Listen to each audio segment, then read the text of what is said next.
Hello trainees. இன்னைக்கு நம்ம different types of work holding devices identify செய்யறத கத்துக்க போறோம்.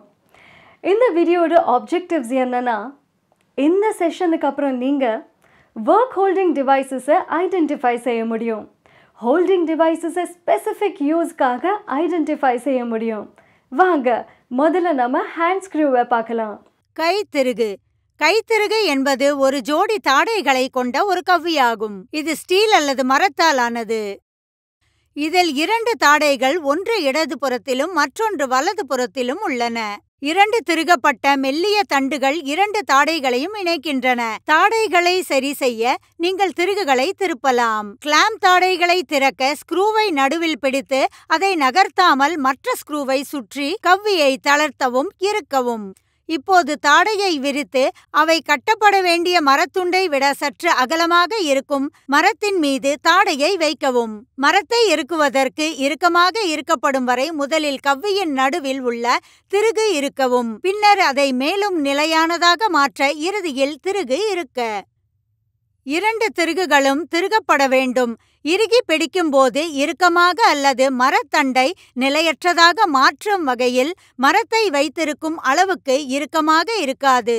இது சிறிய வேலைகள் மற்றும் ஒட்டுதல் வேலைகளுக்கு பயனுள்ளதாக இருக்கும். பட்டை கவ்வி ஸ்டீல் பார் கவ்விகள் பொதுவாக ஒட்டுதல் நோக்கங்களுக்காக ஜோடிகளாக பயன்படுத்தப்படுகின்றது.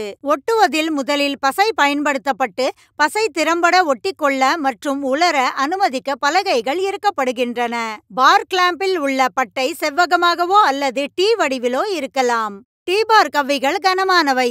இந்த சாதனத்தின் மூலம் வேலைக்கு அதிக அழுத்தத்தை சேர்க்கலாம். கிளாம்பிங் சாதனம் இரண்டு நெகிழ் காலணிகளை கொண்டுள்ளது. ஒன்று திருகு கம்பியுடன் இணைக்கப்பட்டுள்ளது, மற்றொன்று தேவையான இடங்களில் பொருத்தப்பட்டுள்ளது. திருகு கம்பி பொதுவாக வலுவான சதுர நூலை கொண்டுள்ளது. இந்த கவ்விகள் குறிப்பாக பரந்த வேலைப்பாடுகள் மற்றும் பெரிய பிரேம்களை இறுக்குவதற்கு பயன்படுத்தப்படுகிறது. டி கிளாம்புகள் பல்வேறு அளவுகளில் கிடைக்கின்றன. 600 மில்லிமீட்டர் முதல் 2500 மில்லிமீட்டர் வரையிலான கிளாம்புகள் திறன் கொண்டது. பார் கிளாம்பை பயன்படுத்துவது எப்படி என்று பார்ப்போம். முதலில் நீங்கள் கைப்பிடியுடன் கூடிய தாடை தொடக்க புள்ளியில் இருப்பதை உறுதி செய்ய வேண்டும். இல்லையெனில் கைப்பிடியை தொடக்க புள்ளிக்கு கொண்டு வர கைப்பிடியை சுற்ற வேண்டும். கைப்பிடியுடன் தாடையின் அருகே நீங்கள் இறுக்க விரும்பும் மரத்துண்டை வைக்கவும். இப்போது மரத்துண்டுக்கு அருகில் உள்ள துளைக்கு முள் கொண்டு தாடையை நகர்த்தவும். துளைக்குள் முள் வைக்கவும். இப்போது கைப்பிடியை பயன்படுத்தி மரத்துண்டை சுற்றுவதன் மூலம் இறுக்கவும். இப்போது அந்த இடத்தில் மரம் இறுக்கப்பட்டுள்ளது. ஒரு பட்டை கவ்வி இவ்வாறு பயன்படுத்தப்படுகிறது. ஜி அல்லது சி கிளாம்ப் சிறிய வேலைகளுக்கு அடிக்கடி பயன்படுத்தப்படுகிறது. இரண்டு கைகளும் வேலை செய்யும் பணிகளுக்கு ஏற்றது. கவ்விகளில் ஹெச் பிரிவு இரும்பு உள்ளது. சிதைப்பதற்கான எந்த ஒரு போக்கையும் எதிர்க்கிறது. ஒரு சாக்கெட் கூட்டு கொண்ட ஒரு பந்தில் சுற்று ஷூ. சாக்கெட் ஜாயிண்டுடன் ஒரு பந்து மீது சுற்று காலணிகள்.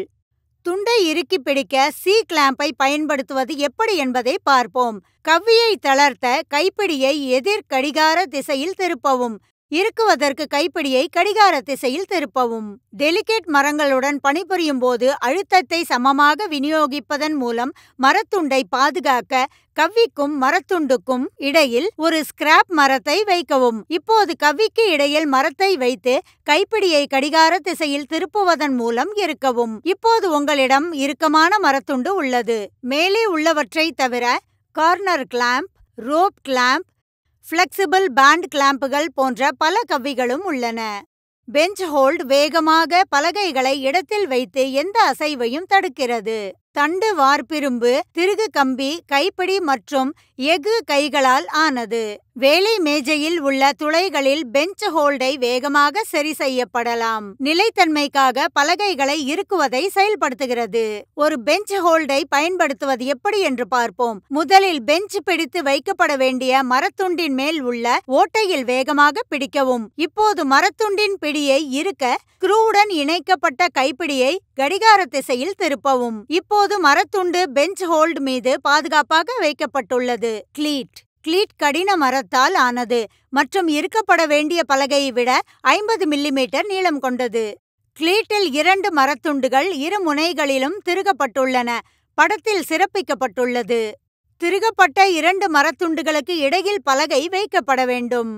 இப்போது காட்டப்பட்டுள்ளபடி சொருகப்பட்ட 2 கட்டைகளை பயன்படுத்தி பலகையை இறுக்கவும். அம்புக்குறி எந்த திசையில் சொருகப்பட வேண்டும் என்பதை காட்டுகிறது. இறுக்கப்பட வேண்டிய பலகை இப்போது கிளீட்டால் இறுக்கமாக பிடிக்கப்பட்டுள்ளது. வாங்க இது வரைக்கும் நம்ம என்ன கற்றுக்கிட்டோன்னு பார்க்கலாம். Hand screw. ஹேண்ட் ஸ்க்ரூ வந்து ஸ்டீல் அல்லது வுட்ல செய்யப்படுறது. அது வுட் பீசஸை ஃபிக்ஸ்டு இடத்துல வைக்க கிளாம்ப் செய்யப்படுறது. நெக்ஸ்ட் நம்ம பார் கிளாம்பை பார்த்தோம்.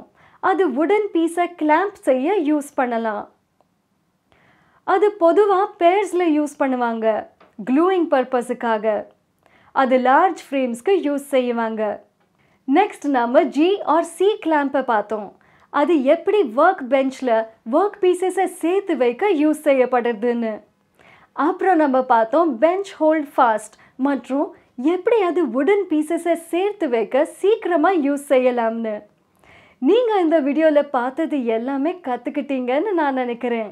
மீண்டும் சந்திப்போம் இன்னொரு வீடியோவில். அது வரைக்கும் தேங்க்யூ அண்ட் குட் பை.